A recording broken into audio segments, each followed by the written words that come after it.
Tasty है। कौन ने चला हो?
जय जिनेंद्र सभी को। भैया जी जय जिनेंद्र।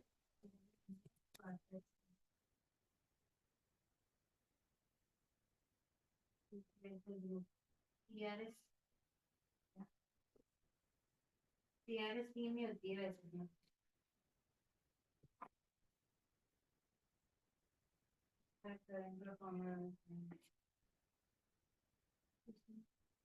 हाँ।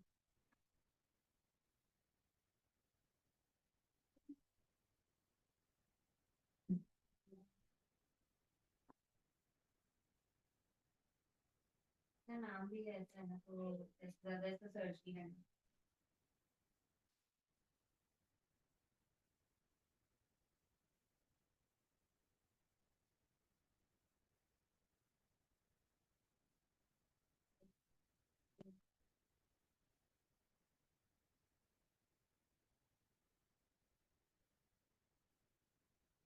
पिछले तो है ही ना।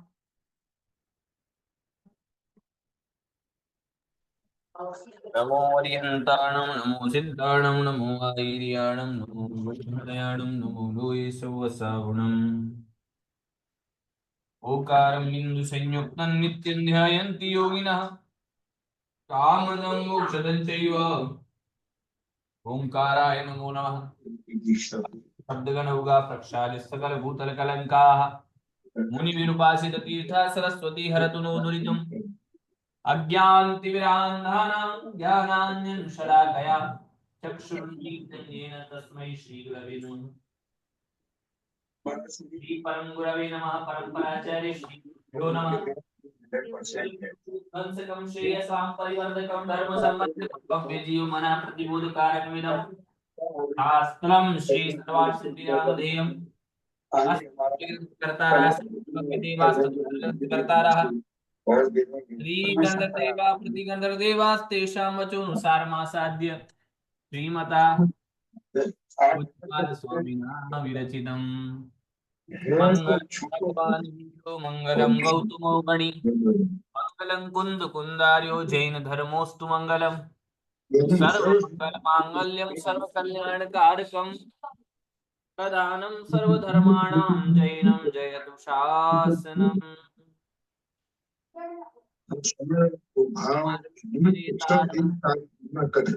विस्तारं कर्म कृतां ज्ञातारं विश्वतत्त्वानां वन्दे तद्गुणलब्धये पंच परमेष्टि भगवान की जय।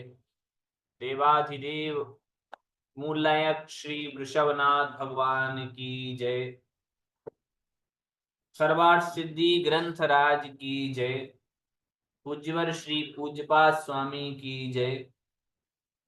संत शिरोमणि आचार्य गुरुवर श्री विद्यासागर जी महामुनिराज की जय। पूज्य आचार्य भगवंत श्री समय सागर जी महाराज की जय। पूज्य निर्यापक श्रमण मुनि तीर्थ चक्रवर्ती मुनि पुंगव श्री सुधा सागर जी महाराज की जय। अढ़ाई जी पर समस्त महामुनिराजों की जय।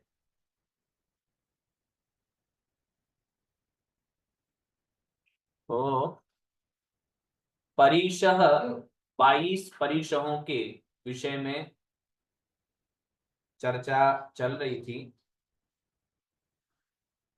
जिसमें शुद्ध पिपासा, शीत उष्ण,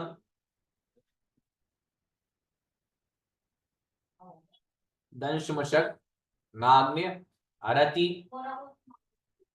तक इन परिशहों की और चर्या परिचय के विषय में कल चर्चा हुई थी। अब पुनः आगे निषद्या परिचय के विषय में कहते हैं। श्मशान उद्यान शून्यायतन गिरि गुहा गह्वरादिषु अनभ्यस्तेषु अनभ्यस्तेषु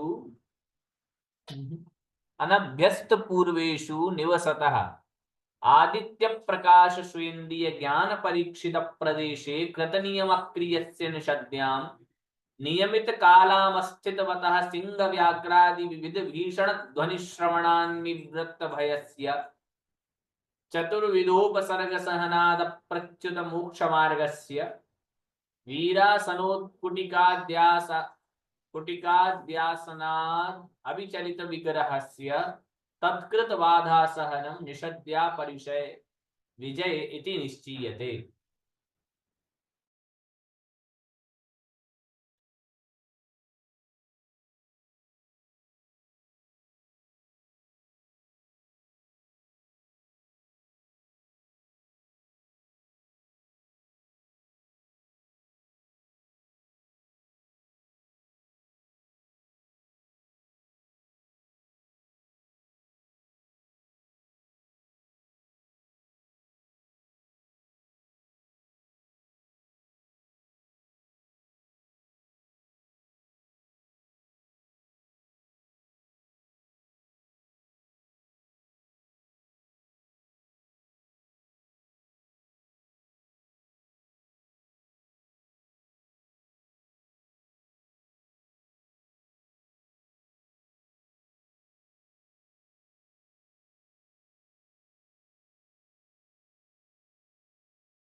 जय जिनेन्द्र भैया जी।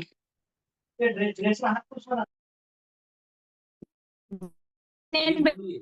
हो गया?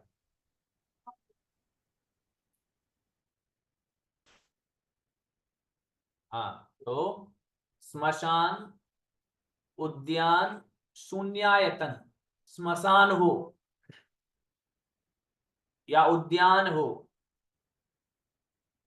या फिर शून्यायतन, सूना कोई घर हो, गिरी, गुफाएं, कैसी? जहां पर अनभ्यस्त पूर्व, पूर्व में जहां रहने का अभ्यास नहीं हो। भैया जी शून्य घर का अर्थ क्या होता? सूना घर जिसमें अभी तक कोई रहा ही नहीं, अच्छा या फिर खंडहर, किसी ने रह करके छोड़ दिया हो, जी। तो ऐसे भी शून्य घर माने जाते हैं। कुल मिलाकर के कोई रहा ही नहीं आज तक, बिल्कुल खाली पड़े हैं, कब से पड़े हैं पता ही नहीं है। जी तो स्मशान, उद्यान, मतलब ऐसे, तो कहा अनभ्यस्त पूर्वेशु, अर्थात जिनमें पहले रहने का अभ्यास नहीं हो। तो जिनमें पहले रहने का अभ्यास नहीं हो, ऐसे स्मशान, उद्यान, सूना घर, गिरियों, गुफा और गह्वर इत्यादि में जो निवसतः निवास करता है, और आदित्य प्रकाश, सूर्य का प्रकाश, और स्वेंद्रिय ज्ञान, अपनी इंद्रिय के ज्ञान से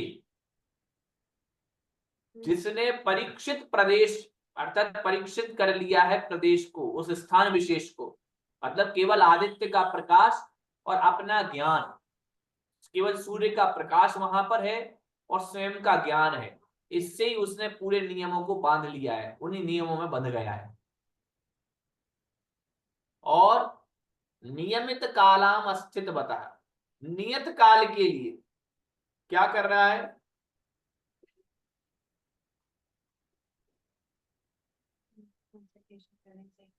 नियत काल के लिए निषद्या करके जो बैठा हुआ है, और सिंह व्याघ्रादि, सिंह व्याघ्र आदि विविध भीषण ध्वनि, सिंह की, व्याघ्र की, सिंह की, चीते की इत्यादि की बहुत प्रकार की भीषण ध्वनि को श्रवणात्, सुनने से, निर्वृत्त भयस्य, जिसका भय निकल चुका है, अर्थात ना तो वो सिंह की गर्जनाओं से डर रहा है, ना व्याघ्र की चिंकार से डर रहा है, ये तो करना मेरा और साइकिल चतुर्विध भैया जी, अनीता जी माइक बंद कर सकते हैं क्या?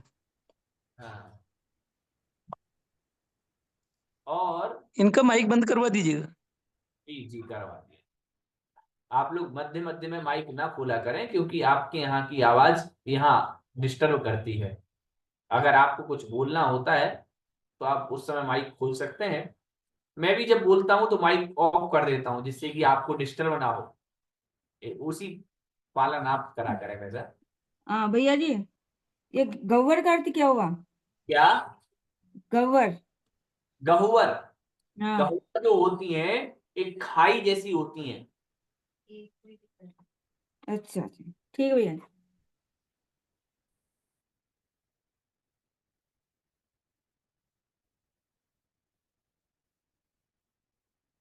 कहाँ बता रहे थे? हाँ, कि सिंह और व्याघ्र की बहुत अलग अलग प्रकार की ध्वनियों को सुनने से जिसको किसी प्रकार का भय नहीं हो रहा है। चतुर्विध उपसर्ग, चार प्रकार के उपसर्ग को सहन करने पर भी जो अप्रच्युत मोक्ष मार्गस्य, अर्थात जिसने मोक्ष के मार्ग को नहीं छोड़ा है।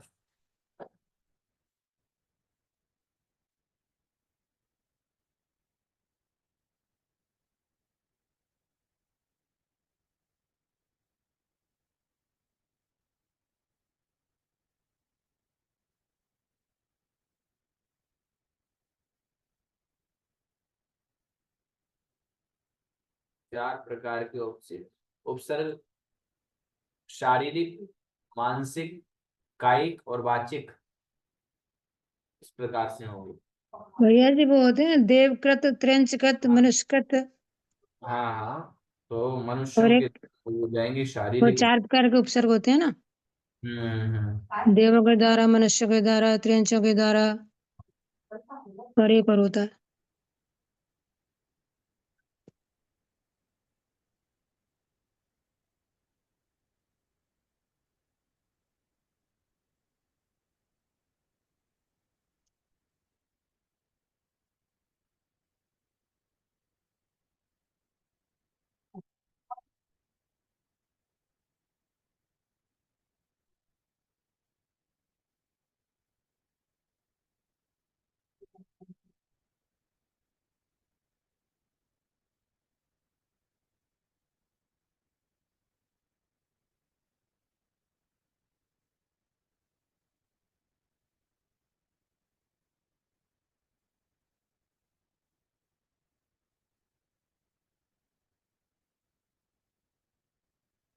एक और उपसर्ग का नाम नहीं होता है, और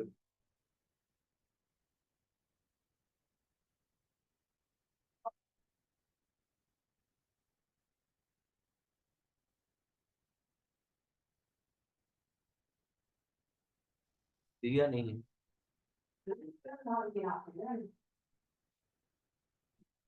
देखता हूँ।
इसमें तो नहीं आए हैं। 4 प्रकार के देवकृत, मनुष्यकृत और त्र्यंचकृत तो हैं। एक परिचय कौन सा है एक उपसर्ग। भैया जी प्रकृतिकृत, जो वातावरण से भी उपसर्ग हो जाता है ना कभी कभी, जैसे तूफान वगैरह आ गया। स्त्री, प्रकृतिकृत दिया है। स्त्रीकृत, क्या स्त्रीकृत, स्त्रियों द्वारा, है? स्त्रियों द्वारा, स्त्रियों द्वारा। भैया जी, हाँ हाँ, इसमें यह था देव के तप से, मनुष्य के तप से, पशु के तप से और अचेतन पदार्थों द्वारा अप्रत्याशित रूप से हंसता है। एक बार और बोलिएगा। देव के तो उपसर्ग, मनुष्य के तो उपसर्ग, पशु के तो उपसर्ग और अचेतन त्रियंचकृत, पदार्थों द्वारा उपसर्ग। किसके द्वारा? अचेतन पदार्थों द्वारा अप्रत्याशित अचेतन। रूप से विभिन्न प्रकार के उपसर्ग। ठीक है ठीक है।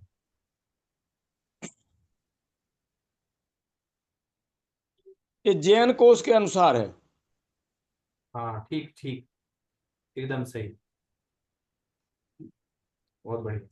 तो ये 4 प्रकार के 4 प्रकार के उपसर्गों से भी जो नहीं डर रहा है, 4 प्रकार के उपसर्गों को भी सहन करता जा रहा है, और 4 प्रकार के उपसर्गों को सहन करने पर भी जो अप्रच्युत मोक्ष मार्ग से, अर्थात च्युत नहीं हुआ है मोक्ष मार्ग से, तथा वीरासनोत कुटिकाद्यासनात् अविचलित विग्रहस्य, वीरासन और उत्कुटिका आसन। तो वीरासन और उत्कुटिका आदि आसन के आसनों को लगाने पर भी जिस अविचलित विग्रहस्य, जिसका विग्रह अर्थात शरीर विचलित नहीं हुआ, अर्थात जैसे जिस दशा में बैठे थे उसी दशा में बैठे रहे।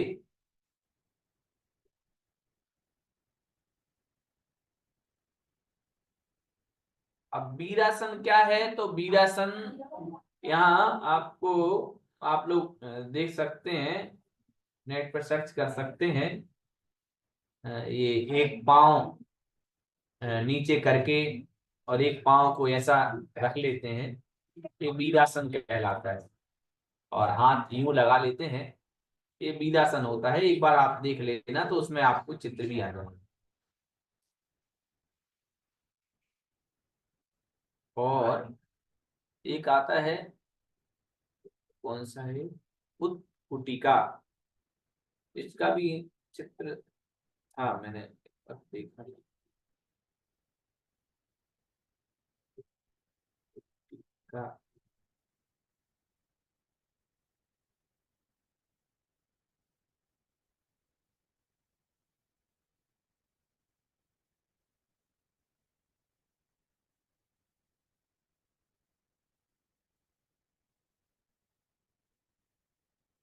का ये आसन उत्कटिका आसन भी को भी ये कहते हैं, उत्कटासन कहते हैं।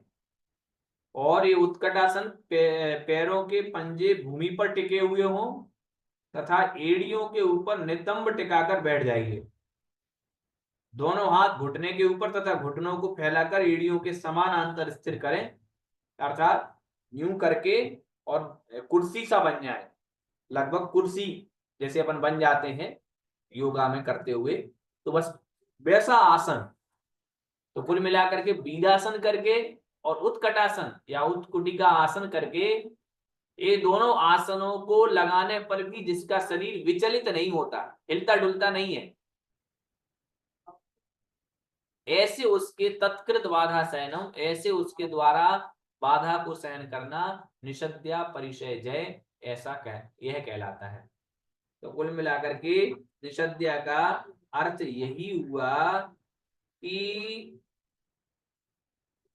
जिस आसन से बैठे हो उससे विचलित नहीं होना, यही निषद्या कहलाएगी।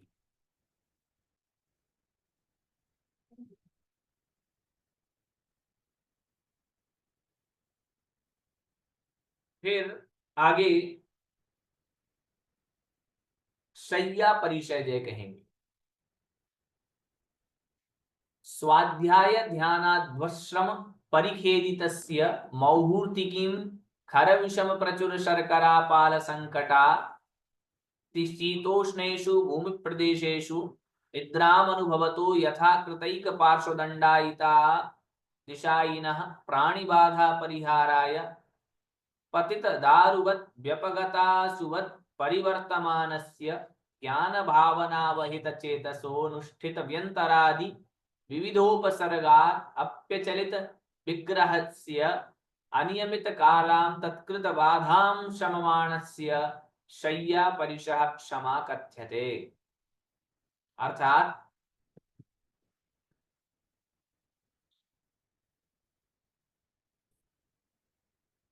स्वाध्याय ध्यान और अध्वश्रम, स्वाध्याय के कारण से, ध्यान के कारण से, और अध्वश्रम, अध्व शब्द का अर्थ होता मार्ग, मार्ग में श्रम करने के कारण से, अर्थात मार्ग में इतना चले हैं इसके कारण से।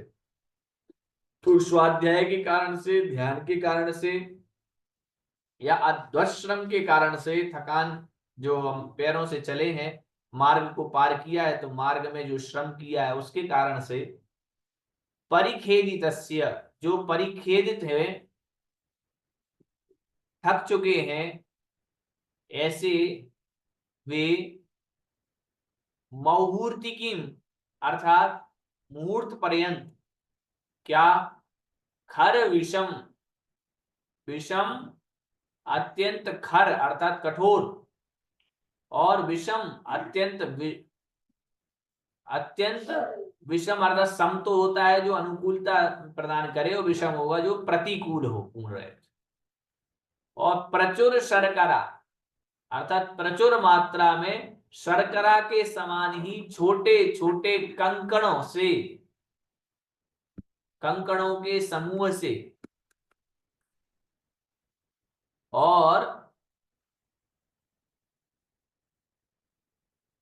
ऊपर और कुछ दिया है क्या? खर विषम प्रचुर शर्करा पाल संकट, शर्करा पालस, पालस कहते हैं खप्पर जो ऊपर लगे हुए होते हैं घरों में, छप्पर कहो खप्पर कहो जो भी, तो शर्करा के समान छोटे छोटे खप्परों के कंटकों से, टुकड़ों से सहित अतिशीतोष्णेषु अत्यंत शीत, जहां शीत स्थान है वहां अत्यंत शीत, और जहां उष्ण स्थान है ऐसे अत्युष्ण भूमि प्रदेशेषु, भूमि प्रदेशों में कहा था मौहूर्त की अर्थात एक मुहूर्त की, एक मुहूर्त अर्थात केवल 48 मिनट, तो ऐसे 48 मिनट मात्र की निद्राम अनुभवतः, निद्रा को अनुभव करने वाला, यथाकृत एक पार्श्व दंडायित, यथाकृत अर्थात जहां तक बन सकता है एक पार्श्व भाग से, या दंडायित, दंडायित रूप से अर्थात एक पार्श्व भाग से अर्थात एक यूं होकर के, और दंडायित अर्थात फैल करके, तो ये या तो एक पार्श्व भाग से एक पार्श्व भाग यूं नहीं कहलाएगा, एक पार्श्व भाग कहलाएगा एक तरफ, या तो एक करवट से, क्या करवट से, हाँ एक पार्श्व भाग से अर्थात एक तरफ, और या फिर दंडायित अर्थात फैल करके क्या करता है, शयनः अर्थात सोने वाला, अर्थात शयन करता है जो इस प्रकार से, और प्राणी बाधा परिहाराय, प्राणियों को जो बाधा हो रही है उस बाधा के परिहार के लिए, प्राणियों की बाधा को बचाने के लिए, प्राणियों की बाधा का निवारण करने के लिए क्या करता है, पतित दारुवत, पतित गिरे हुए, दारू अर्थात लकड़ी, गिरी हुई लकड़ी के समान, या व्यपगत अशुभत, या फिर व्यपगत निकल चुके हैं, असु अर्थात प्राण जिसके, तो जिसमें से प्राण निकल चुके हैं, वह परिवर्तमानस्य, जैसा वह परिवर्तन करता है अर्थात उसमें करवट नहीं बदलता वह जैसे, उसी प्रकार जिसका चित्त, जिसका मन ज्ञान भावना अवहित चेतसः अर्थात ज्ञान भावना में ही जिसका चित्त लग चुका है,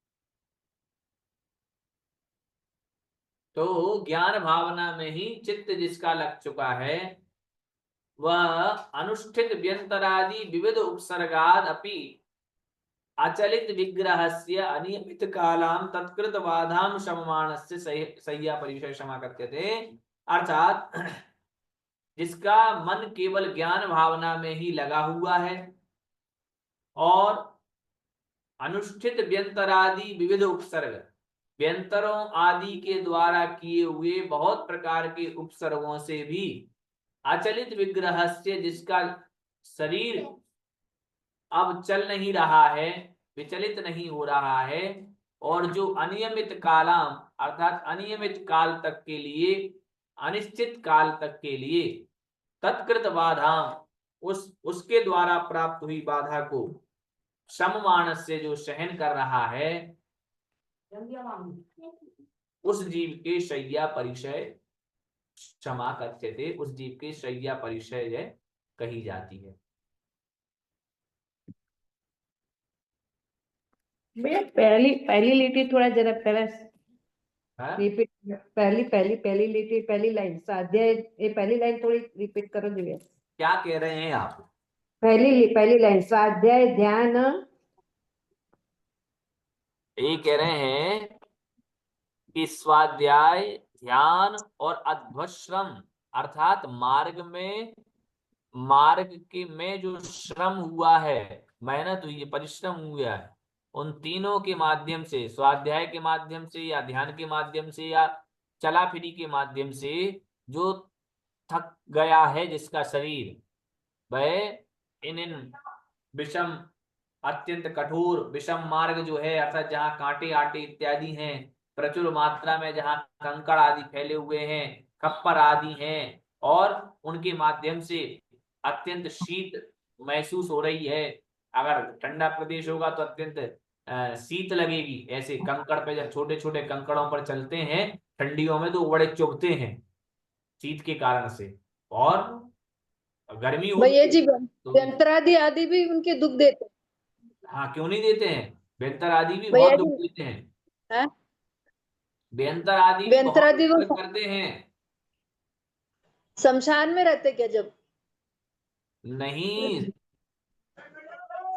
तो मुनि महाराज के लिए देखिए, वहां जो शैया लगाएंगे तो शैया तो वो कहीं पर भी लगा सकते हैं।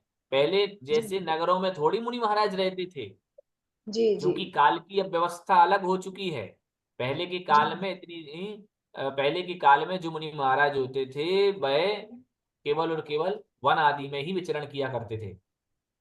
जी हम्म। तो वनों में भैया मतलब समझा परेशान रहे करते क्या? भैया जी समझा रहे तो बीच में नहीं बोलो प्लीज, पूरा पूरा होने तो बाद में बोलो, कुछ भी पूछने का रहता है। हाँ, तो वन आदि में पहले विचरण किया करते थे, इसलिए वहां पर व्यंतर आदियों का निवास भी रहता था। किसी वृक्ष के नीचे बैठ गए, वो व्यंतर परेशान कर दे, कोई बड़ी बात नहीं। जी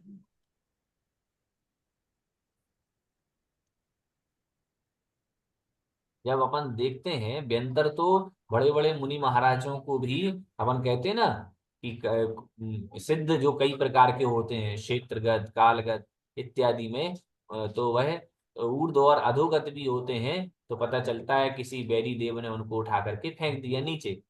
तो जब मोक्ष जाने वाले जीव को इस प्रकार से फेंक सकते हैं, तो मुनि महाराज को व्यंतर परेशान क्यों नहीं कर सकते? कोई आपत्ति ही नहीं। फिर कह रहे हैं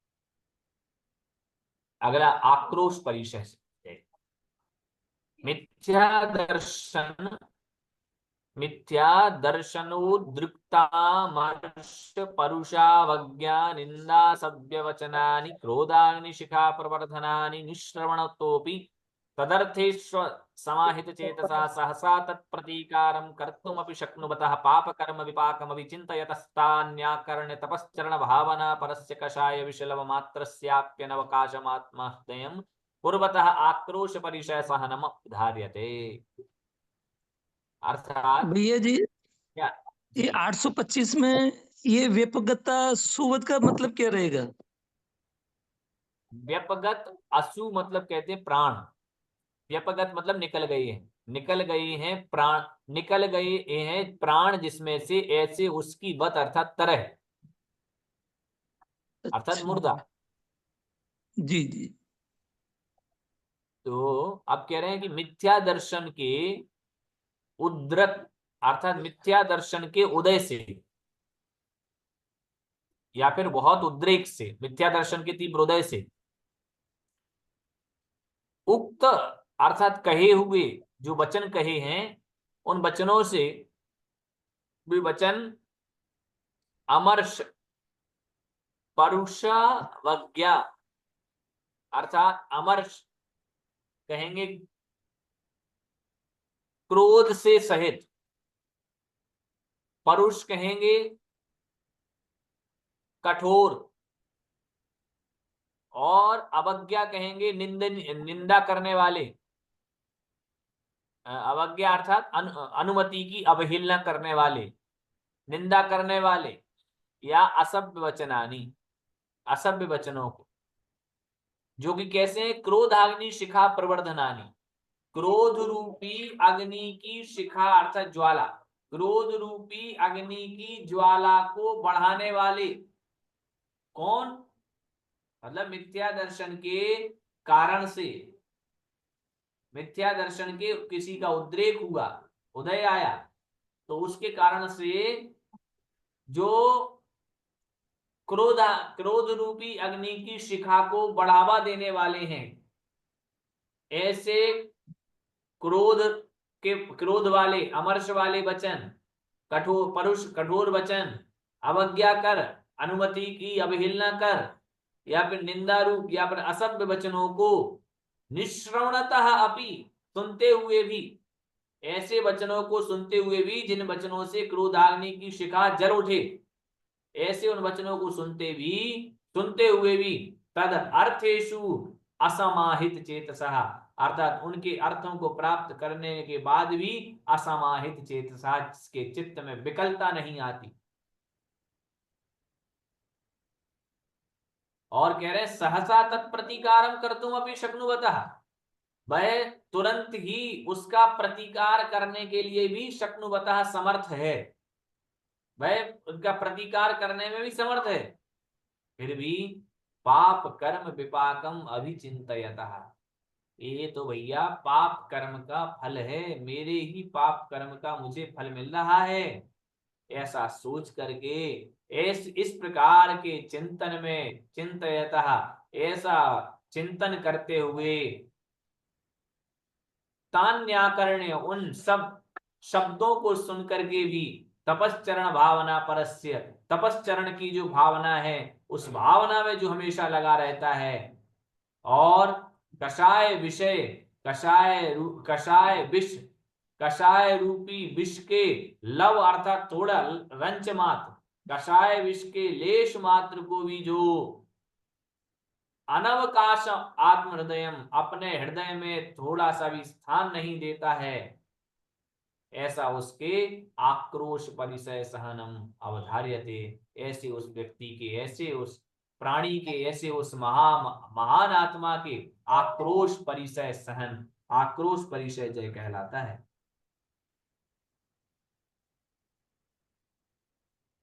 उसके उपरांत कहते हैं बध परिचय जय। निश्चित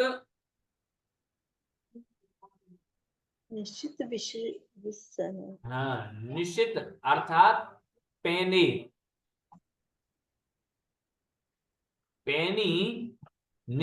विशेषण अर्थात तलवार, पैनी तलवार, मुशल मुद्गराद्रि प्रहरण ताड़न पीडनादिभिर व्यापाद्यमान शरीरस्य व्यापादकेषु मनागपि मनोविकारम अकुर्वतो मम पुराकृत दुष्कर्म फलमिदं इमे बराका किं कुर्वन्ति, शरीरमिदं जलबुद्वत् विशरण स्वभावं व्यसन कारण मतै मेतैर्वा बाध्यते संज्ञान दर्शन ज्ञान चारित्राणि मम न केचित् उपन्यन्ते इति चिन्तयतो वासित क्षण चंदनानुलेपन समदर्शिनो वध परिचय क्षमा मन्यते। अर्थात निश्चित विशेषण अर्थात पैनी तलवार, मुशल मुद्गर, मुसल और मुद्गर आदि प्रहरण आदि जो शस्त्र हैं, शस्त्र होते हैं जो चलाए जाते हैं।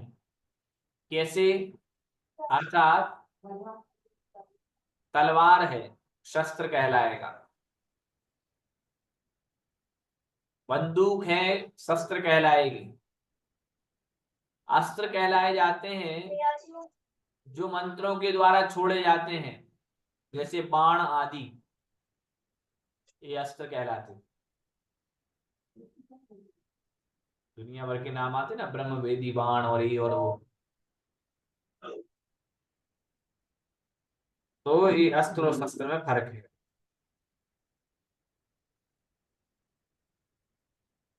तो तलवार, मसूर और मुदगर आदि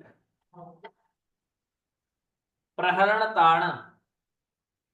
ताड़न और प्रहरण से या फिर पीड़न से, पीड़ा देना, मारना, पीड़न अर्थात दुख देना, ताड़न कहलाएगा मारना।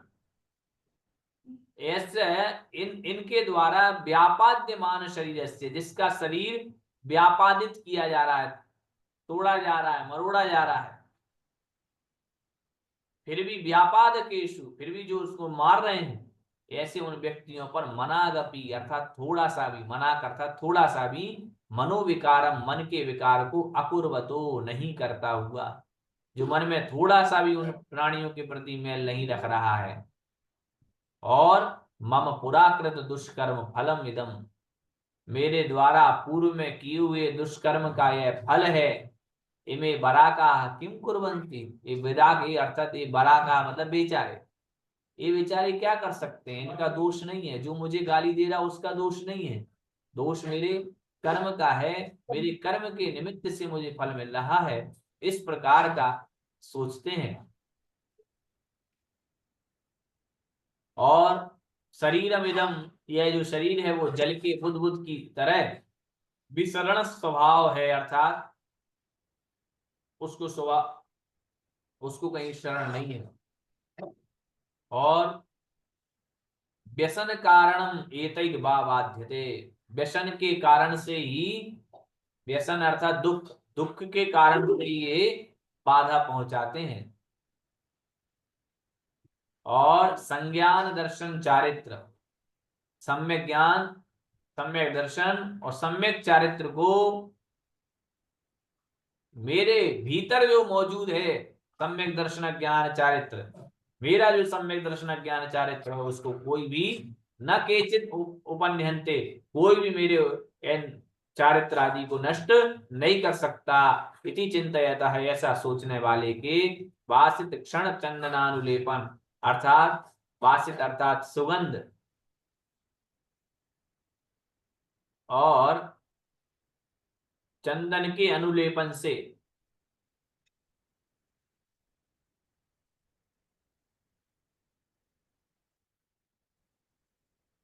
क्या लिखा है, वासित अर्थात खुशबू आएगा, बसूला, वासित बसूला, बसूला से छीलने से, है। बसूला, ये बसूला क्या कहलाता इस छीलने का साधन बसूला छीलने का ही होता है, हसिया हसिया बसूला, है? घास अच्छा काटने वाला। जिससे भैया जी लकड़ी छीली जाती है उसे बसूला बोलते हैं। अच्छा, हाँ, ठीक है।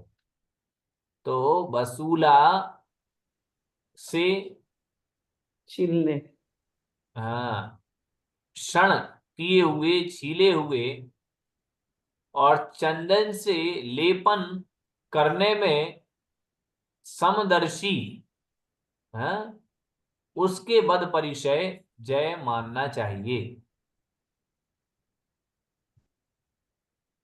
भैया बसूला जी से छीला या चंदन से लेप करे, चाहे उसको छील दो और चाहे उनके ऊपर चंदन का लेप कर दो। दोनों पे समता रखते हैं। हाँ, दोनों में समता रखते हैं, सही है।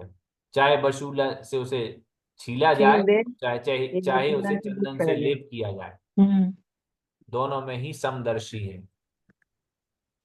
ठीक है।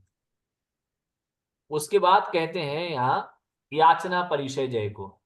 भैया जी जैसे भी आपने बताया कि तलवार आदि को शस्त्र बोलते हैं हाँ, और मंत्र आदि को, पर इसमें जो अर्थ दे रखा है तलवार, मुसर, मुदगर, इनको अस्त्र की संज्ञा दी है।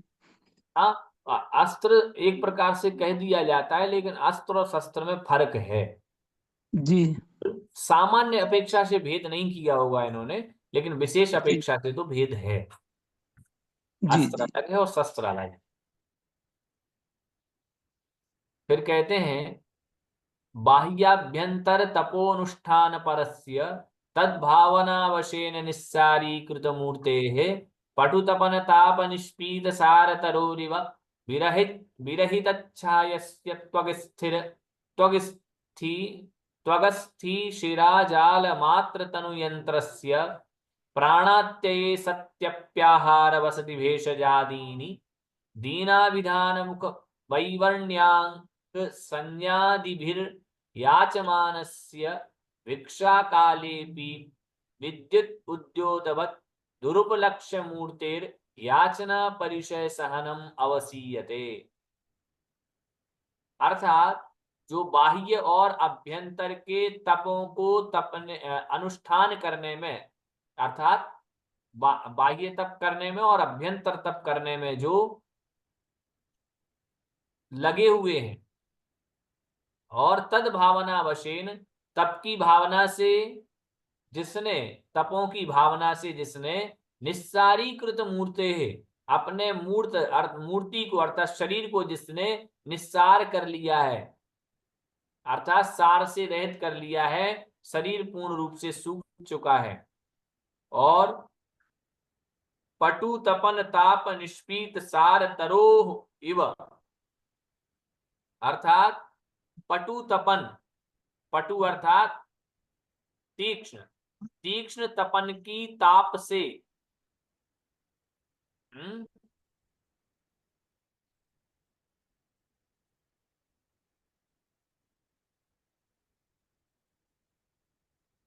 तीक्ष्ण सूर्य निष्पीत सार तरोरिव, अर्थात सूर्य के विशेष ताप के कारण से निष्पीत सार, अर्थात जिसमें से पूर्ण सार निकल चुका है, ऐसे तरु के समान, अर्थात जो छाया भी जिसमें नहीं है, फूल फल भी जिसमें नहीं है, ऐसे वृक्ष के समान ही विरहित छाया से, अर्थात जो छाया से भी रहित हो चुका है, और त्वक अस्थि, मतलब अर्थात ये बता रहे हैं उस वृक्ष के जैसी, उस वृक्ष के आकार हैं उसी के समान उसकी त्वचा, अस्थि और शिराजाल मात्र तनु यंत्रस्य, केवल उसके शरीर में त्वचा बची है, अस्थि बची है, और शिराजाल मात्र से जो युक्त केवल शरीर तनु यंत्रस्य, शरीर का केवल जो यंत्र बन के रह गया है, और प्राणात्यय, प्राणों का अत्यय हो जाने पर भी, प्राणों का अत्यय मतलब नाश, प्राणों का नाश हो जाने पर भी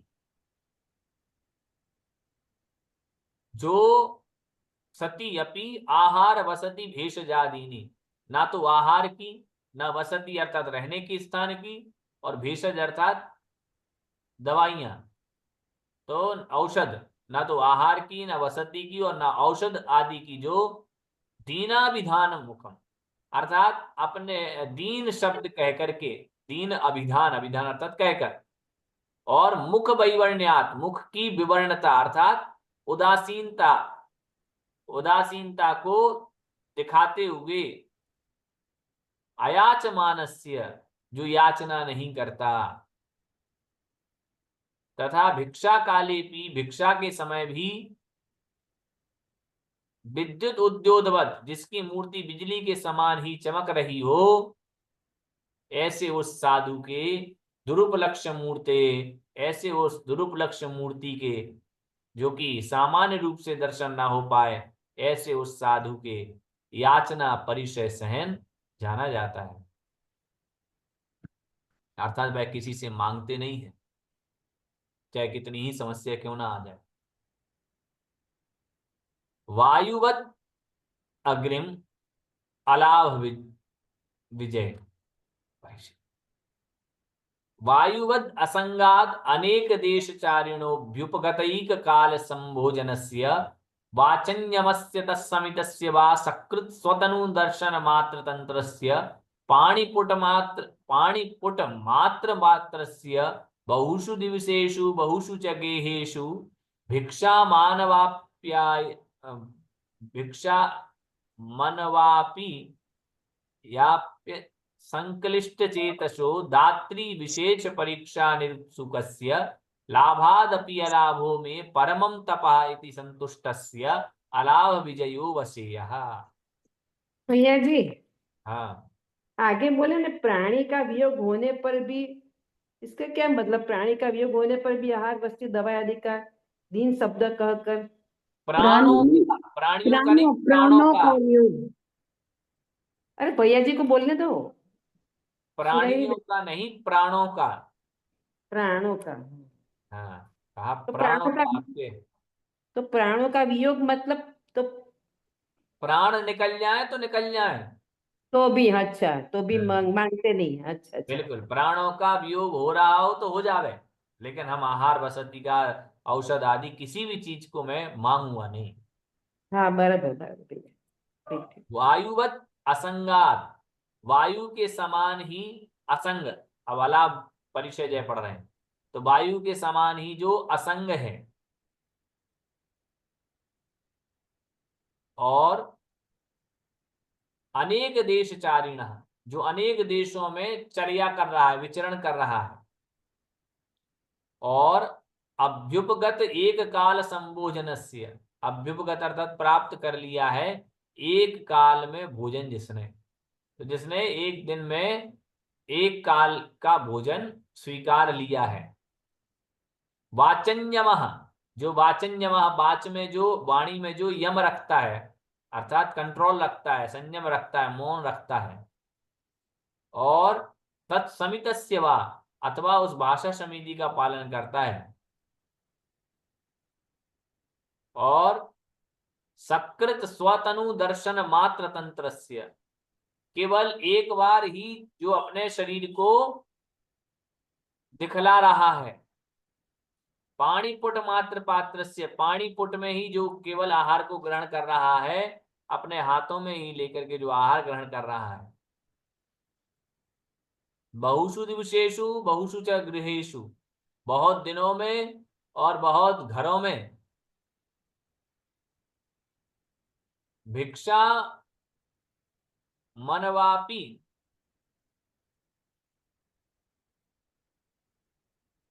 भिक्षाम अनवाप्य अपि। हाँ, बड़ी समस्या हो रही थी, मैंने कहा मनवा कहाँ से कौन सा, चलो खैर सही संधि अपन पकड़े उसको। भिक्षाम अनवाप्य, भिक्षा को नहीं प्राप्त करता हुआ भी, तो बहुत दिनों में और बहुत सारे घरों में जाकर के भिक्षा प्राप्त नहीं होने पर भी, असंक्लिष्ट चेतसः, जिसका चित्त संक्लिष्ट नहीं होता, दाता विशेष परीक्षा निरुत्सुकस्य, दाता विशेष की परीक्षा करने में जो निरुत्सुक है, उसे उत्सुकता नहीं है कि मैं दाता की परीक्षा कर लूं। तथा लाभादपि अलाभो में परमंतपः, लाभ से अलाभ में, अलाभ ही मुझे परम तप है, इस प्रकार से इति संतुष्ट से, इस प्रकार से जो संतुष्ट है, उस जीव के अलाभ परिचय जय जानना चाहिए। एक दो तीन चार परिग्रह और परिचय रह गए होंगे के विषय में कल समझ। आज के विषय में यदि कोई शंका हो